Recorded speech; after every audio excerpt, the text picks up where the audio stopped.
Bismillahirrahmanirrahim. Assalamualaikum warahmatullahi wabarakatuh. Alhamdulillahirabbil alamin. Allahumma salli wa sallim wa barik ala sayyidina Muhammadin, amma ba'du. Para jemaah Bapak Ibu yang dirahmati Allah, alhamdulillah kita bersyukur siang hari ini diberi nikmat oleh Allah sehingga bisa berkumpul, bisa bersilaturahmi, sekaligus juga bisa menunaikan salah satu kewajiban kita, yaitu sholat zuhur berjamaah, kemudian dilanjut dengan ta'lim.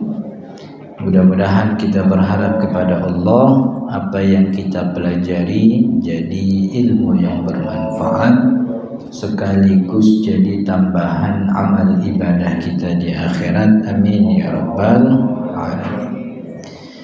Para jemaah Bapak Ibu yang dirahmati Allah, jadi lanjutan daripada pertemuan kita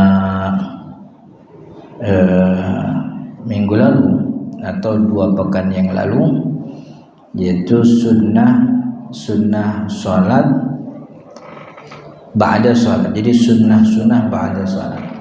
Jadi sunnah yang ada pada sholat itu ada 3. Sunnah sebelum sholat, yaitu azan, iqamah, dan sutroh.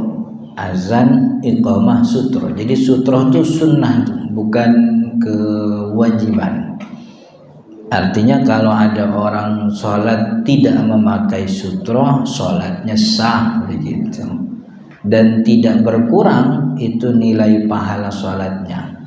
Akan tetapi menjadi sangat baik, nambah pahalanya kalau dia kemudian membuat sesuatu yang dia jadikan sutroh.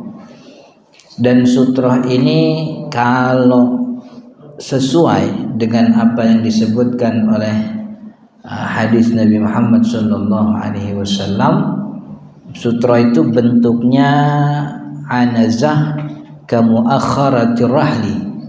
Dia seperti tongkat kecil yang ukurannya tuh seperti senderan pelana kuda atau senderan tempat duduk unta. Jadi kalau orang Arab duduk di atas unta itu kan ada senderan kan ya. Nah itu muakharatur rahli begitu. Dan itu umumnya seukuran 45 cm. Ukurannya 1 sampai 2 hasta. Kalau 1 hasta itu 45 begitu, kalau 2 90. Ya kira-kira segitulah, 1 hasta atau 2 hasta. Dan kata sebahagian ulama, sutroh itu bisa menggunakan dengan apapun yang menjadi tanda tempat sholatnya. Karena sutroh itu sebenarnya, jadi ibadah, katakanlah ini sutroh nih. Jadi ibadahnya ini bukan di ininya nih, gitu. Orang dapat pahala bukan gara-gara ininya. Orang dapat pahala sebab dia memberikan tanda kepada orang lain tentang tempat sholat dia, gitu. Bahwa apapun yang dijadikan untuk memberikan tanda itu cukup jadi sutroh. Jadi kita ibadahnya ini bukan make ininya. Jadi ibadahnya tuh maksudnya tuh ngasih tanda. Apa namanya? Siwak lah misalnya begitu ya. Kan sebahagian ulama mengatakan ibadahnya tuh bukan pada siwaknya. Artinya bukan di kayu nih pahalanya. Pahalanya tuh ada pada membersihkan gigi, menghilangkan bau mulut gitu. Walaupun kagak make kayu yang orang sebut siwak, tapi kalau giginya dibersihkan, bau mulutnya dihilangkan, dapat itu pahala sunnahnya, gitu maksudnya. Ini kalau ngelongok kepada bagaimana Nabi Muhammad kerjain dulu, pakai tongkat tuh, sutro, seukuran senderan onta, senderan tempat duduk di kuda atau di unta, kira-kira 1 hasta lah begitu, 1 atau 2 hasta. Tapi ibadahnya bukan di tongkatnya, ibadahnya tuh ada memberikan tanda. Jadi kalau ada tanda, orang tahu itu tempat sholat. Karena orang tahu, maka dia kagak mau ngelewatin gitu. Makanya kata ulama, kalaupun dia nandainnya tidak dengan anazah itu, dengan benda apapun, yang penting memberikan tanda kepada orang tentang tempat sholatnya, maka sudah cukup mendapatkan sunnah sutra gitu. Pakai tas kalau dia lagi bawa tas begitu, atau pakai botol aqua begini, botol air mineral begitu, karena tidak semua air mineral itu aqua kan gitu mereknya begitu. Jadi botol air mineral boleh.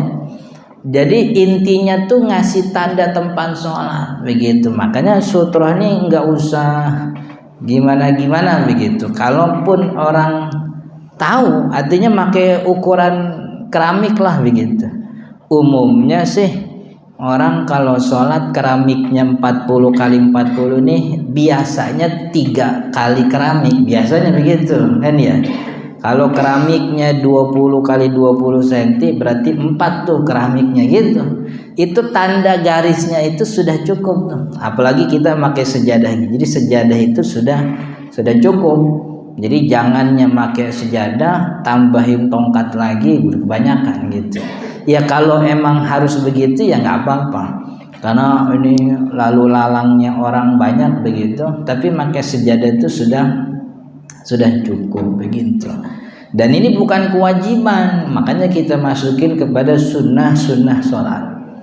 Jadi sunnah sholat sebelum sunnah sebelum sholat. Sebab satu waktu Nabi Muhammad SAW itu kalau nggak salah pas haji wada tuh pernah mimpin sholat berjamaah di Mina. Habis lontar jamarat itu min ghairi sutratin, menghadap ke kiblat kagak ada sutrohnya, plong begitu. Nah, itu berarti bukan wajib. Itu sunnah sebelum sholat. Sunnah di dalam sholat yang kedua. Sunnah di dalam sholat yang kedua banyak tuh, dari mulai takbiratul ihram sampai salam tuh ada sunnahnya. Kemudian sunnah yang ketiga, sunnah setelah sholat. Udah kita bahas. Di antara sunnah setelah sholat itu yaitu membaca zikir dan juga doa. Tapi kemarin ada yang belum kesebut nih. Dan sunnah yang selanjutnya, sunnah ba'da sholat itu wan naflu fi baitihi wa ayyafsila baina sunnati wal fardi bikalamin au intiqalin wa huwa afdal. Jadi sunnah setelah salam, selain dia berdoa dan berzikir, sunnahnya itu ayyafsila baina sunnati wal fardi, untuk memisahkan antara sholat fardunya sama sholat. Jadi kan kalau habis sholat fardu ada ba'diyah tuh. Kalau orang mau ba'diyah, sunnahnya itu dipisahkan, dijeda dengan apa jedanya? Bikalamin, dengan ucapan tuh maksudnya doa, zikir. Au intiqalin, atau kalaupun dia tidak doa minimal dia pindah tempat, begitu sunnahnya. Jadi setelah assalamualaikum tuh kemudian gak langsung berdiri, tapi zikir sebentar, seukuran istighfar 3 kali. Artinya kalau dia buru-buru nih dan dia termasuk orang yang punya wirid itu, wiridannya itu sholat sunnah. Jadi wirid itu rutinan, baik bisa bentuknya tuh zikir, bisa bentuknya itu ritual ibadah. Dan dia nggak mau ketinggalan ritual ini nih, rutinan ini. maka dia boleh itu habis assalamualaikum langsung sunnah, tapi bagusnya dipisahkan dengan kalam gitu. Kalam itu bahasa Arabnya al-lafzul mufidu lil makna, ucapan yang mengandung makna. Jadi kalau tibang kalam doang dan itu kan juga kalam, tapi bukan kalam itu ucapan yang kagak ada maknanya. Dan apaan tuh begitu. Atau ucapan yang punya makna itu, yaitu Nabi Muhammad SAW sebaik-baik nabi. Nah, udah cukup tuh. Itu ucapan yang punya makna. Itu setelah kalam itu baru kemudian dia berdiri salat sunnah. Jadi sunnahnya itu dipisahkan dengan kalam au intiqalin. Kalau dia nggak memang bener buru-buru nggak bisa lama-lama zikir, mau langsung salat sunnah, minimal pindah tempat.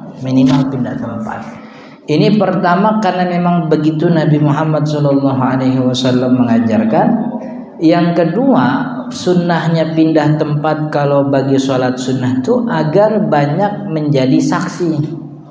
Jadi maksudnya ada tuh ayat Al-Quran yang sering kita baca, gimana tuh ayatnya tuh? Iza zulzilatil ardu zilzalaha wa akhrajatil ardu athqalaha wa qala al insanu ma laha yauma idzin tuhadditsu akhbaraha gitu. Kata sebahagian ulama, yauma idzin tuhadditsu akhbaraha, itu adalah hari di mana bumi ini tuhaddits, menceritakan kabarnya. Jadi semua kabar-kabar yang ada di bumi ceritain tuh. Dari mulai di sebelah sini nih fulan bin fulan sujud di atas saya. Tapi di hari sekian bulan sekian di tanah yang lain dia juga sujud. Akhirnya banyak tanah itu yang bersaksi bahwa kita tuh melaksanakan sholat gitu. Tapi kalau sholatnya di situ-situ aja begitu, ya tanahnya itu doang tuh yang jadi saksi gitu. Ya tanah sih kagak bakal bosen saksi buat kita begitu. Cuman kan kalau lebih banyak lebih bagus. Jadi makin banyak tanahnya, makin banyak yang bersaksi. Jadi Allah membuat tanah itu berbicara, kemudian dia bicarakan apa yang terjadi di atas dia ketika masih ada di dunia itu. Termasuk orang yang bermaksiat, termasuk orang yang mengingkari amanah dan sebagainya. Jadi intinya yauma tuhadditsul ardu akhbarah. Yauma tuhadditsul ardu, bumi menceritakan. Maka itu bagusnya berpindah tempat likasrati syuhud, agar saksinya makin banyak begitu. Jadi saksinya makin banyak, dengan begitu insyaallah keringanan azab jika memang dia punya dosa akan didapatkan begitu. Wan naflu, kemudian sunnah setelah sholat selanjutnya, wan naflu fi baitihi, dan sholat sunnah di rumah. Ini kagak berlaku nih kalau buat orang kantor kan ya. Kalau sholat sunnah di rumah jadi kagak kerja dia akhirnya. Tapi kalau bisa begitu, maksudnya kalau kita di jam yang bukan jam kerja, sholat maghrib, sholat isya, begitu, sholat subuh. Kalau sholat subuh bukan ba'diyah, sholat subuh qobliyahnya gitu.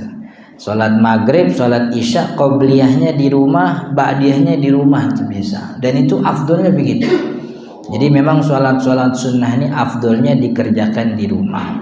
Pertama, Nabi Muhammad SAW nganjurin itu.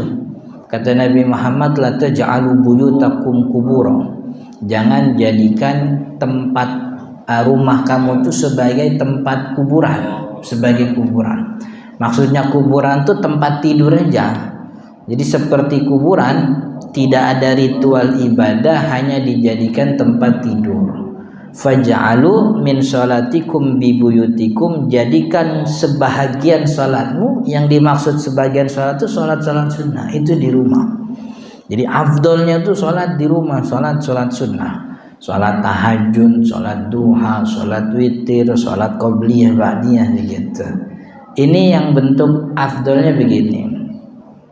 Kemudian yang kedua, karena Nabi Muhammad SAW begitu, beliau menganjurkan, dan Nabi Muhammad, saya nggak tahu ya, sependek yang saya pelajari, saya belum dapat riwayat Nabi Muhammad rawatib di Masjid Nabawi, itu saya belum dapat, nggak ada. Jadi Nabi Muhammad sholat rawatibnya di mana? Di rumah. Nggak pernah ada riwayat sholat rawatib di Masjid Nabawi. Satu-satunya sholat rawatib di masjid itu taraweh, qiyam Ramadan tanggal 23 Ramadan waktu itu, malam 23 Ramadan, malam 23, malam 25, malam 27. Nah, selain itu enggak. Nabi Muhammad sholatnya selalu di rumah, sholat sholat sunnahnya. Kemudian yang ketiga, sebab kenapa lebih baik sholat sunnah itu di rumah, untuk menghindari kesombongan, kata ulama. Jadi ulama itu, ini kan karena ahli-ahli fikih kita juga termasuk ahli tasawuf, orang yang mengerti ilmu hikmah. Jadi dalam setiap anjuran ibadah diselipin itu sisi hikmahnya. Salah satunya sebaiknya sholat sunnah, qobliyah, ba'diyah, witir, duha, tahajud, qiyamul lail, itu sebaiknya di rumah untuk menghindari kesombongan. Sebab ibadah sholat sunnah ini ibadah yang kagak semua orang ngerjain. Kalau kagak semua orang ngerjain, itu punya kecenderungan digangguin setan gitu. Setan tuh kan gangguin terus, emang hidupnya buat gangguin kita.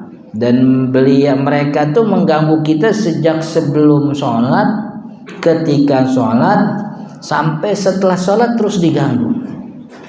Jadi sebelum sholat tuh digangguin, bagaimana biar kagak jadi ibadah. Makanya ada orang yang was-was, lagi wudhu tuh was-was dia. Udah beres wudhu dia balik lagi, katanya kayaknya pala gue belum kena nih. Akhirnya dia balik lagi. Ini biar mantep palanya kena, diguyur rumahnya gitu. Persis kayak iklan sampo, lepek semua badan gitu. Keluar tempat wudhu, ingat lagi, gue tadi basahin pala doang, tangan gue kagak basahin. Akhirnya balik lagi, itu was-was. Jadi kalau ditanya was-was obatnya apa ya? Obatnya kagak ada. Obat was-was tuh cuek aja begitu. Karena was-was tuh bukan kebodohan. Was-was itu apa ya? Iya, salah satunya memang bodoh. Tapi faktor utama itu adalah terlalu berhati-hati. Ya, kita wajib berhati-hati, tapi keterlaluan itu akhirnya. Maka orang was-was itu jangan banyak nanya, kagak boleh nanya begitu. Jadi kalau udah mau nanya agama, satu guru aja. Kalau udah satu guru, ikutin apa kata guru yang dia tuju. Jangan nanya ke yang lain. Orang was-was nonton di YouTube kan gitu. Habis nonton di YouTube, di relate videonya ada ustadz yang lain. Masalahnya sama, dia klik lagi. Ternyata ustadznya beda jawabannya. Makin bingung. Setan makin demen tuh ngeliat orang was-was gitu tuh. Diklik lagi begitu. Akhirnya dia WhatsApp nih. Ustadz, ini kalau gini-gini, ampal tuh. Kita udah sekian banyak dapat pertanyaan di WhatsApp, ketemu orang yang was-was tuh pertanyaannya apal modelannya. Dari mulai assalamualaikumnya udah ketahuan. Ini orang was-was. Ini orang was-was biasanya saya kagak jawab begitu. Saya nggak jawab. Saya bilang kalau emang udah ini, saya bilang sah, udah gitu aja. Udah sah gitu. Jadi ibadahnya udah sah. Karena makin dijelasin kagak jadi obat buat dia orang was-was gitu. Karena penyakitnya tuh bukan ditahu apa kagak tahu. Penyakitnya tuh pokoknya cuek aja. Karena emang setan begitu tuh. Makanya ulama kita, ibadah yang sudah kita kerjakan, selesai semua ibadahnya, tidak berarti lagi tentang keraguan-raguan. Orang udah beres wudhu nih, udah keluar tempat wudhu, muncul ragu-ragu, itu kagak berguna apa-apa ragu-ragu. Nggak perlu dipedulin, masuk aja tempat sholat, takbir Allahu Akbar, udah beres begitu. Pokoknya kalau nggak benar-benar, ini kalau was-was ini kan semua dipikirin sama dia gitu. Masuk kamar mandi dia mikir, jangan-jangan tadi ada yang kencing di gagang pintunya gitu. Padahal kagak kelihatan ya. Cuman pikirannya kemana-mana, jangan gitu. Akhirnya semuanya nih. Terus saya kalau jalan ke sini nih kayaknya bagaimana apa? Saya biasa lihat ada anjing makin diurusin ya. padahal bukan anjing gitu. Anjingnya kapan tahu lewatnya, jadi was-was gitu. Itu apa namanya, setan tuh begitu. Jadi sebelum ibadah digangguin gitu. Makanya salah satu sunnahnya yang dilakukan oleh Nabi Muhammad sebelum ibadah, beliau meminta perlindungan. Nabi Muhammad SAW sebelum melakukan ibadah selalu Allahumma inni a'udzubika min hamazati syayatin wa rabbi a'udzubika yahdurun. Kalau nggak bisa doa itu pakai Indonesia aja. Ya Allah, jagalah aku dari godaan setan dalam ibadah ini, begitu. Atau kalaupun rada ini nggak enak nih doa bahasa Indonesia, baca kul a'udzu birabbin nas saja. Karena kul a'udzu birabbin nas itu juga termasuk surat yang memang fungsinya menjaga diri dari godaan setan. Kul a'udzu birabbin nas, kul a'udzu birabbil falaq. Dan itu yang diajarkan oleh Nabi Muhammad SAW untuk kita baca sepanjang pagi dan malam hari. Jadi malam nutup hari, pagi buka hari, bacanya itu tuh, biar tergoda dari godaan setan. Itu termasuk setelah ibadah. Jadi lagi ibadah kan juga diganggu juga tuh, bikin lupa rakaatnya kan begitu. Apalagi sholat subuh kan ya, dibikin lupa. Banyak tuh, Fatihahnya dibikin lupa, rakaat dibikin lupa, sama kunut dibikin lupa gitu. Akhirnya ada yang sholat subuh tuh 4 rakaat gitu. Saking seringan lupa, sukmanya belum nyatu dia udah takbiratul ihram gitu. Akhirnya begitu tuh, bengong, wainya takbir dia bingung, gue udah baca Fatihah apa belum ya gitu. Akhirnya baca Fatihah gitu. Akhirnya dia belum ruku, matahari udah terbit tuh, kelamaan soalnya dia. Jadi itu setan. Sampai ada orang yang kentut ya, kentut nggak kentut. Jadi itu yang disebutkan oleh Nabi Muhammad SAW. Katanya kalau orang lagi sholat itu, setan itu berada di perutnya, mengganggu dia agar dia merasa ada sesuatu yang keluar. Maka kata Nabi Muhammad, kalau kalian terjadi seperti itu, maka jangan batalkan sholat illa ayyasma'a sautan aw yajida rihan, kecuali dia dengar ada suara yang keluar, dengar nih, beneran dengar begitu, aw yajida rihan, atau dia cium baunya gitu. Kan kalau bau kentut sendiri kan kita hafal kan ya gitu. Jadi kalau dicium ada baunya, ya benar berarti kita kentut. Tapi kalau dicium nggak ada, berarti udah nggak usah dipedulin. Makanya tuh sunnah kalau sholat tuh pakai minyak wangi itu, gitu. Kalau bisa minyak wanginya di sini nih, di atas bibir, gitu. Biar yang kecium tuh wangi terus, gitu. Supaya kalau berasa keluar nih dicium, wah wangi, bukan kentut gua ini mah, gitu. Setan gedek tuh kayak begitu tuh, gitu. Tapi bagus itu. Tapi bagus supaya kita sholatnya tuh jadi nggak kepikiranmu gitu. Itu selain untuk bikin aromanya wangi tuh jadi kamuflase kan gitu. Jadi supaya kalau kentut tuh nggak ketahuan. Itu kata Nabi Muhammad, jangan keluar kecuali dengar suaranya atau nemu baunya. Itu di dalam sholat. Kemudian juga dia setelah sholat, jadi setan berupaya untuk menghilangkan pahalanya. Mau ngerjain sebelum sholat, ibadahnya biar gak dikerjain, ternyata lolos. Maka dikerjain di ketika sholat supaya ibadahnya batal. Lolos lagi. Maka ini habis sholat dikerjain lagi supaya pahalanya hilang. Gimana pahalanya hilang? Pahalanya hilang, muncul sifat kesombongan, merasa lebih baik, merasa lebih hebat, merasa mendapatkan petunjuk. Itu yang kemudian dibisikin oleh setan kepada kita. Dan itu mungkin terjadi pada sholat sunnah. Makanya sholat sunnah nih, sunnahnya di rumah gitu. Kenapa itu mungkin terjadi di sholat sunnah? Sebab tidak semua orang mengerjakan sholat sunnah. Karena tidak semua orang mengerjakan sholat sunnah. Karena ini ibaratnya kan bukan jam wajib gitu. Walau jam kantor kan jam 8 sampai jam 4 kan ya. Orang masuk jam 8 keluar jam 4 ya biasa. Emang semuanya juga begitu. Nggak ada yang spesial. Orang tidak bisa berbangga. Gitu. Gua kayaknya pantas jadi karyawan teladan nih. Gitu. Kenapa? Gua kalau pagi selalu masuk jam 8 gitu. Selalu keluar jam 4 sore kalau udah pulangan gitu. Ya semua orang juga begitu. Tapi ada hal-hal di luar itu, dia lembur misalnya. Begitu juga sholat. Kalau 5 sholat fardu tuh nggak ada spesialnya. Emang begitu kewajiban. Tapi kalau dia nambah yang sunnah, ini seakan menjadi kelebihan. Nah kelebihan ini yang kemudian setan tuh bisikin gitu. Hebat ya, orang-orang habis sholat zuhur malah langsung ngerbahan. Lu sholat sunnah gile gitu. Kagak ada yang begitu di sini, emang lu doang paling soleh. Dibisikin ngerasa. Saya sih begitu Ustaz, cuman kan saya kagak ungkapin ke orang-orang. Kalau kagak diungkapin tuh namanya ujub. Ujub. Jadi ujub sama sombong dia juga. Sombong orang melihat, ujub kagak kelihatan. Jadi ujub tuh munculnya dalam hati nih. Iya emang orang di sini mah yang soleh gue doang kan begitu, gue doang. Jam 2:30 mana coba ada yang bangun? Kagak ada yang bangun, lampu pada mati semua, cuman rumah gue yang nyala doang.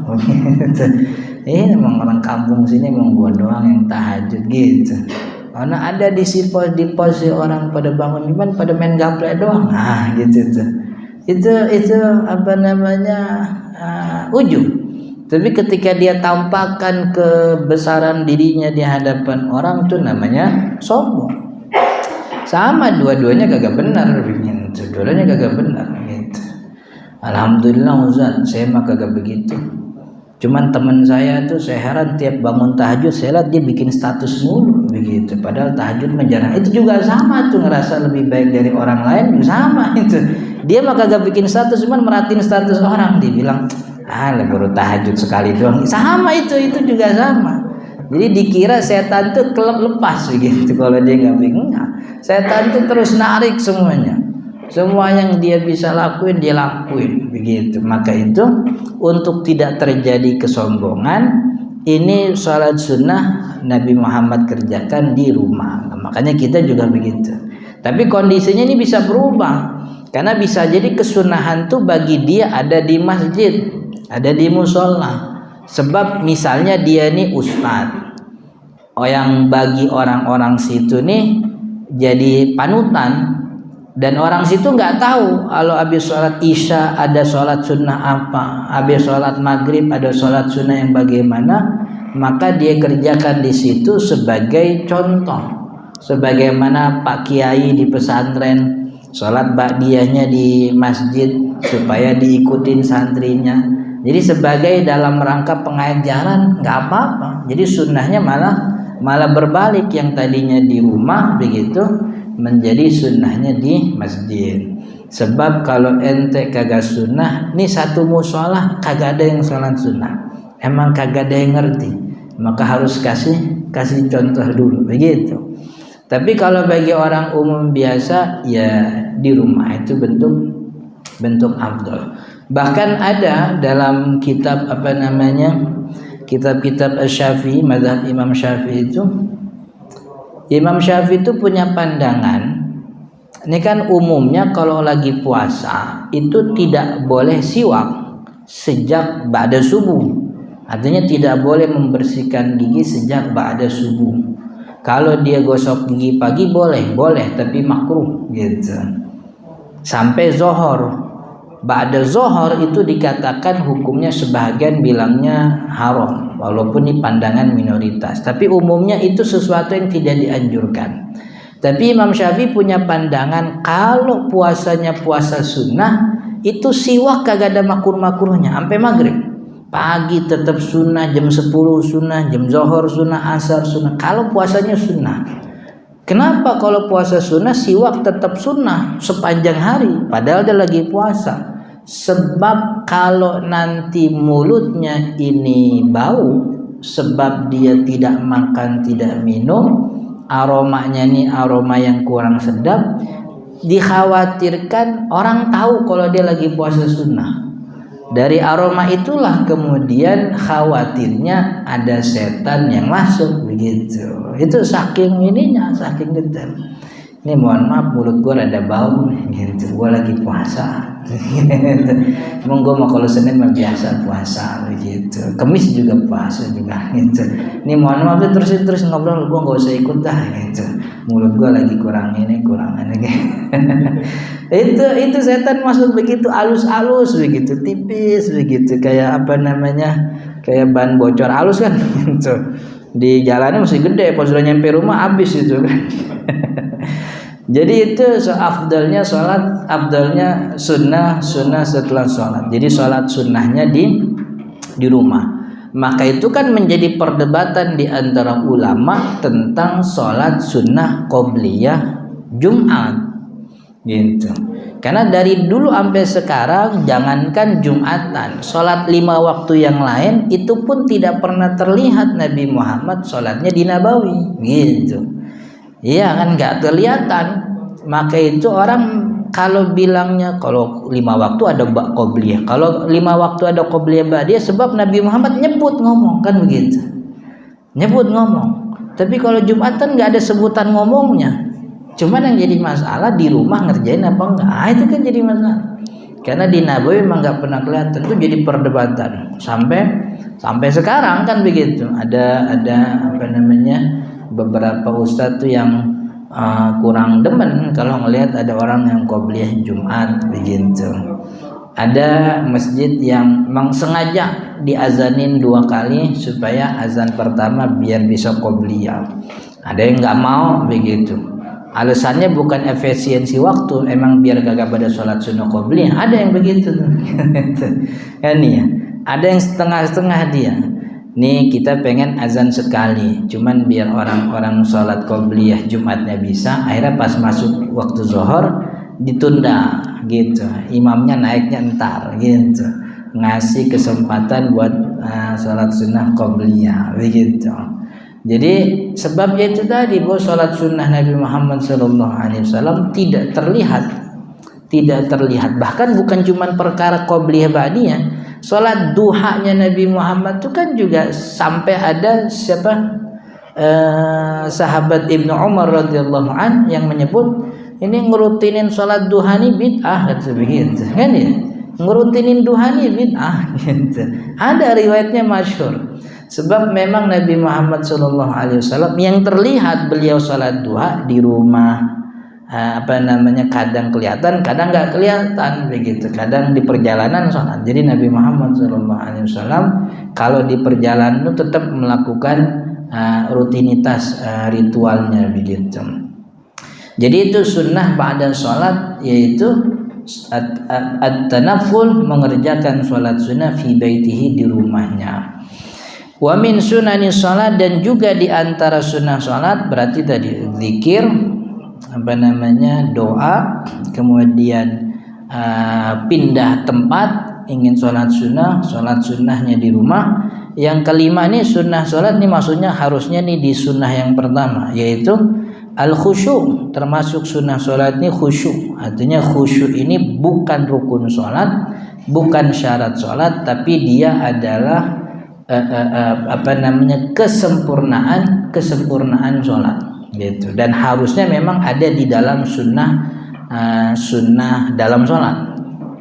Jadi al-khusyuk itu secara umum ulama mendefinisikan sukunul qalbi wal jawarih. Gimana tuh? Itminanul qalbi bisukunil jawarih, itu namanya khusyuk.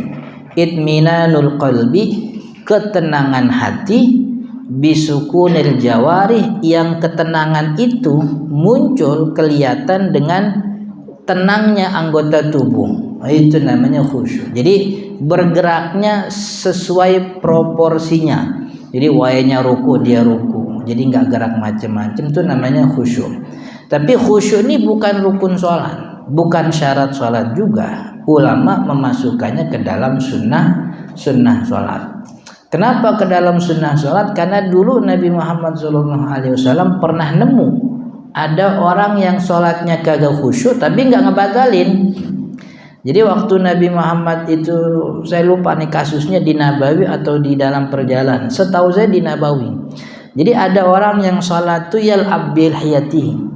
Ada sholat tapi dia sambil mainin jenggotnya. Jadi jenggotnya dimainin gitu. Kayak apa namanya? Ya orang iseng gitu. Orang bengong begitu, dimainin, diputer, dilepas lagi. Pokoknya dimainin. Lagi sholat itu. Nabi Muhammad SAW kata Sayyidina Abu Hurairah, coba lihat orang itu. Nabi Muhammad ngomong gitu. Kata Nabi Muhammad SAW, "Lau khasha'at qalbu hadzal rajul la khasha'at jawarihu." Kalau seandainya orang ini khusyuk, pasti anggota tubuhnya juga khusyuk, diam gitu, tenang. Jadi berarti orang yang lagi begini nih enggak khusyuk nih. Dan kalau seandainya itu membatalkan sholat, pasti Nabi Muhammad tegur, pasti Nabi Muhammad mendatangi kemudian batal sholatnya, ulangin lagi, kan enggak gitu.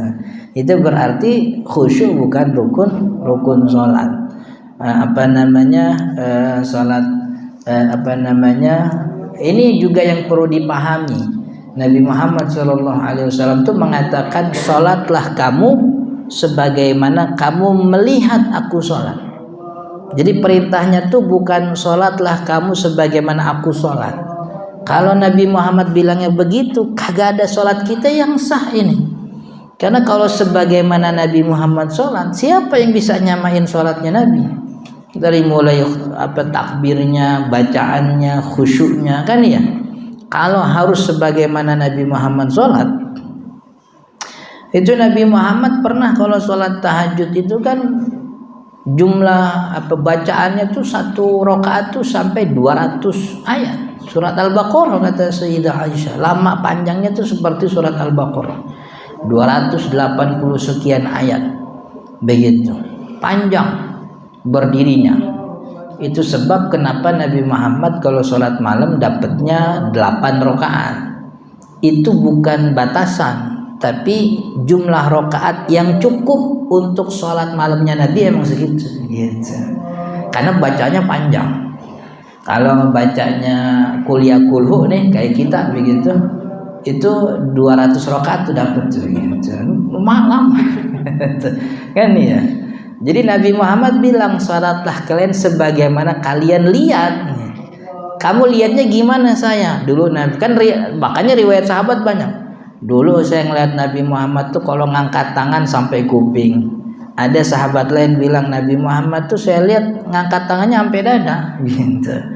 Nabi Muhammad tuh saya dengar begitu, itu kalau habis takbiratul ihram bacanya a'udzubillah doang, habis itu baca Fatihah. Jadi itu yang dilihat oleh sahabat, bukan bagaimana hakikat sholatnya Nabi. Karena kalau hakikat sholatnya Nabi, kita kagak ada yang bisa nyamain. Begitu. Jadi Nabi Muhammad SAW, sholatlah kamu sebagaimana ngelihat. Nah, jadi khusyuk itu udah satu paket sama sholatnya Nabi. Tapi tidak diwajibkan oleh ulama, sebab memang ada kasus di mana orang sholat tidak khusyuk, Nabi Muhammad tidak membatalkan sholatnya begitu. Jadi khusyuk bukan kewajiban sholat, bukan juga rukun sholat begitu. Kemudian khusyuk yang selanjutnya, sunnah yang selanjutnya ini sebenarnya masuknya di dalam sunnah dalam sholat nih, bukan setelah sholat, yaitu tartilul qiraati wa tadabburuha, yaitu membaca Al-Quran dengan tartil, dengan bacaan tartil, artinya sesuai dengan hukum tajwidnya, wa tadabburuha, dan mentadabburinya, artinya memahami maknanya serta memberikan hak-hak huruf dalam Al-Quran. Hurufnya kan ada huruf hamas, sifat huruf ada hamas dan sebagainya, ini diberikan haknya. Jadi ini sunnah sholat. Wa faslun syurutus sholat. Nah, ini uniknya kitab Muqaddimah Al-Hadramiyah, syarat sah sholat itu dijelaskan setelah membahas rukun sholat. Padahal kitab-kitab yang lain syarat sah sholat itu dijelaskan sebelum membahas rukun. Jadi kalau kitab ini yang kita pakai nih, Muqaddimah Hadramiyah, rukunnya dulu dibahas, kemudian baru setelah itu bahas syarat sholat. Insya Allah syarat sholat di pertemuan yang akan datang. Mudah-mudahan bermanfaat. Sebelum ditutup, ada pertanyaan? Kalau ada pertanyaan silahkan. Kalau ada kita tutup. Ya. Tentang sutra tadi. Ya. Yang kita tidak boleh lewatin orang tanpa sutra tadi sini. Ini gimana? Jadi ada hadis Nabi Muhammad SAW yang bilangnya gimana?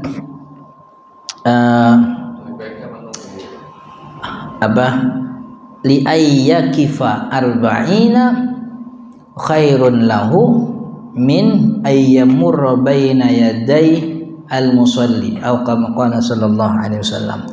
Orang tuh kalau ngelewatin depan orang sholat, mending dia berhenti selama 40-nya nggak disebutin nih, 40 tahun apa 40 hari apa 40 bulan. Nabi Muhammad la ayyakifa arba'in, diam di situ 40 lebih baik bagi dirinya daripada dia sholat.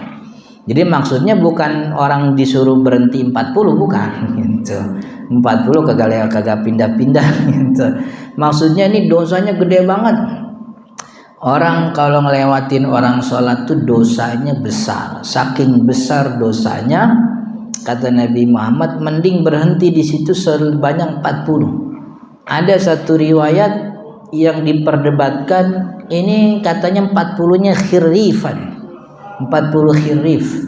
Khirif itu lebih kayak semacam apa sih, abad begitu. 40 abad tuh lebih baik, lama banget begitu, saking besar dosanya. Tapi yang sahih, yang masyhur bahwa 40-nya tidak disebutkan. Makanya bisa diartikan 40 hari, 40 bulan. Pada intinya bukan 40-nya, intinya tuh besar dosanya orang melewati orang sholat.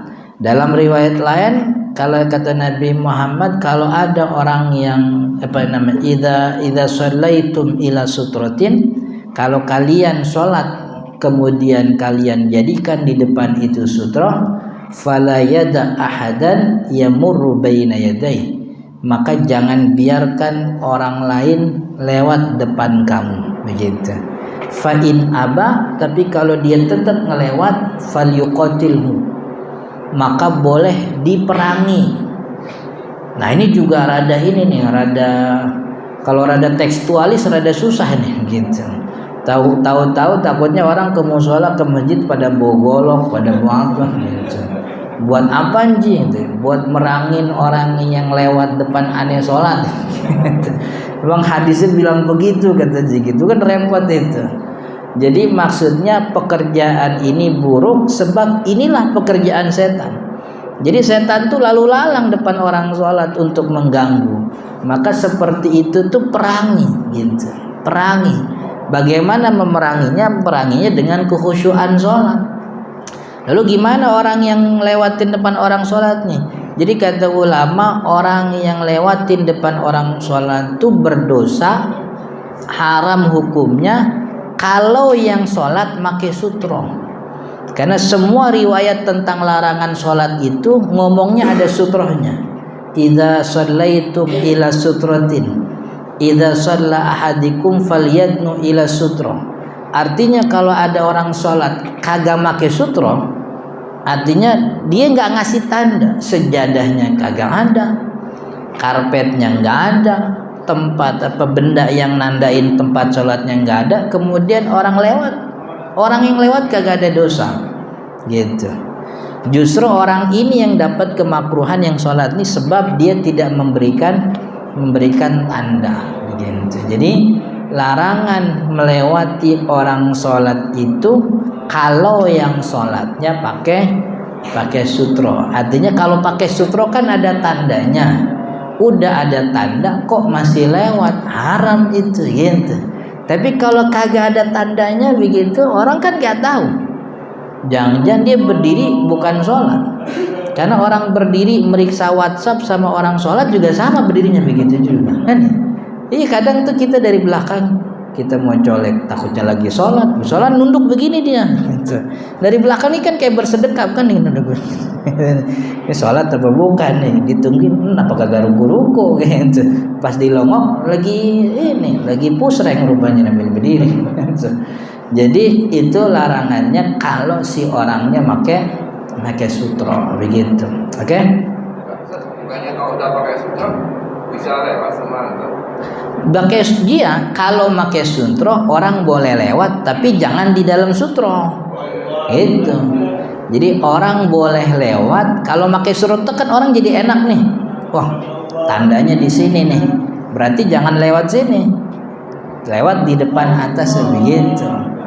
Jadi kalau pakai sutra itu dapat tanda maka jangan lewatin di depan antara dia dan sutrohnya, tapi kita lewatnya di depan sutrohnya begitu.